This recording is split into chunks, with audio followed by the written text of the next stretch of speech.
নাট্যজন মামুনুর রশিদের লেখা ও পরিচালনায় নির্মিত শেষ প্রচারিত নাটকের নাম কি তা তিনি নিজেও মনে করতে পারেন না। তবে তা ২৫ বছরের কম হবে না। লেখা ও পরিচালনার এই দীর্ঘ বিরতি ভাঙছেন দেশের গুণী এই অভিনয়শিল্পী, নাট্যকার ও পরিচালক। খুব শীঘ্রই তিনি বানাতে চলেছেন চরণ ছুঁয়ে যায় শিরোনামের একটি ধারাবাহিক নাটক। এর মধ্যে সবকিছু চূড়ান্ত হয়ে গিয়েছে। সম্প্রতি দেশ টিভির সঙ্গে দেয়া এক সাক্ষাৎকারে উঠে আসে নতুন এই নাটকের নির্মাণ ও সমসাময়িক নানা বিষয়ের কথা। শাহ আলমের ক্যামেরায় এর বিস্তারিত জানাচ্ছেন দেবরায় দীপ্ত। এদেশের প্রথম প্যাকেজ ধারাবাহিক নাটক শিল্পীর পরিচালক ছিলেন আমাদের গুণী অভিনেতা, পরিচালক ও নাট্যকার মামুনুর রশিদ। এছাড়া সুন্দরী ও দানব নামের দুটি জনপ্রিয় ধারাবাহিকেরও পরিচালক তিনি।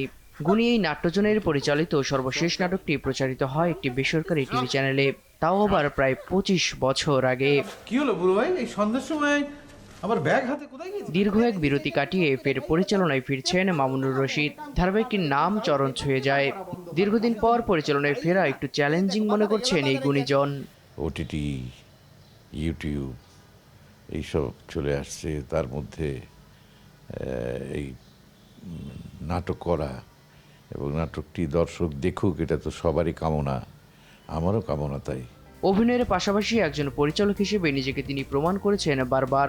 তারপরে এই চ্যালেঞ্জটা কি আসলে নিজের সঙ্গে? এখন দর্শক পাল্টে গেছে, সেই দর্শকের সামনে আমি এতদিন পরে একটা নাটক নিজে লিখে পরিচালনা করব, এটা তো একটুখানি তো হয়, দ্বিধাদ্বন্দ্ব তো হয়।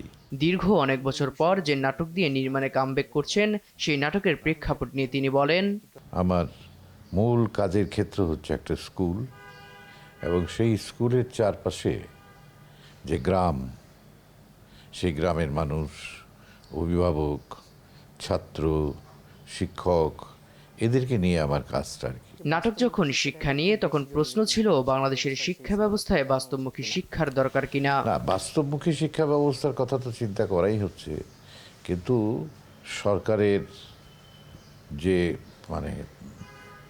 শিক্ষাটাকে তারা যেভাবে দেখছেন, এইটার একটা যে সমালোচনা হওয়া দরকার, কিন্তু এটা হয় না। এদিকে বাংলা নাটকের মান নিয়ে এখন ভীষণ আলোচনা সমালোচনা হচ্ছে।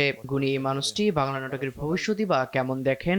ভবিষ্যৎ তো আছে, বাংলা ভাষাভাষী আমাদের যত দর্শক আছে তারা তো অবশ্যই বাংলা নাটক দেখবে। একসময় যদি এই বাংলা নাটকের প্রতি বীতশ্রদ্ধ হয়ে যায়, তাহলে হিন্দি দেখবে, অন্য ভাষার নাটক দেখবে, সেটা দেখবে, কিন্তু বাংলা নাটক চলতেই থাকবে। রুচির দুর্ভিক্ষ চলছে এমন কথা বলেছিলেন মামুনুর রশিদ, কিন্তু এর উত্তরণই বা আসলে কিভাবে হবে, এমন প্রশ্নে কিছুটা দীর্ঘশ্বাস ফেলে তিনি বলেন, কঠিন, কারণ দুর্ভিক্ষ শুধু শিল্পে তৈরি হয়নি, সমাজের সর্বত্র রুচির দুর্ভিক্ষ। আমাদের যে সংস্কৃতিটা, সেই সংস্কৃতিটাই নানানভাবে আক্রান্ত হওয়ার ফলে রুচির দুর্ভিক্ষটা চলছে, এবং এখান থেকে বেরিয়ে আসতে গেলে প্রথমেই শিক্ষা ব্যবস্থাটাকে ঠিক করতে হবে।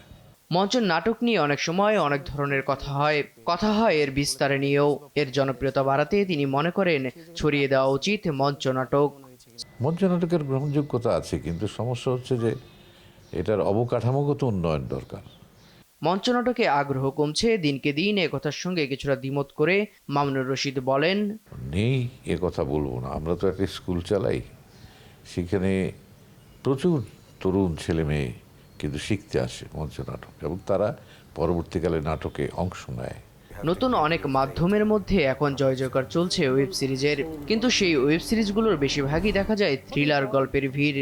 দেশীয় সংস্কৃতি তুলে আনা উচিত কিনা এমন প্রশ্নের উত্তরে তিনি বলেন, অবশ্যই তুলে আনা উচিত, কিন্তু সারা বিশ্বব্যাপী চলছে এটা।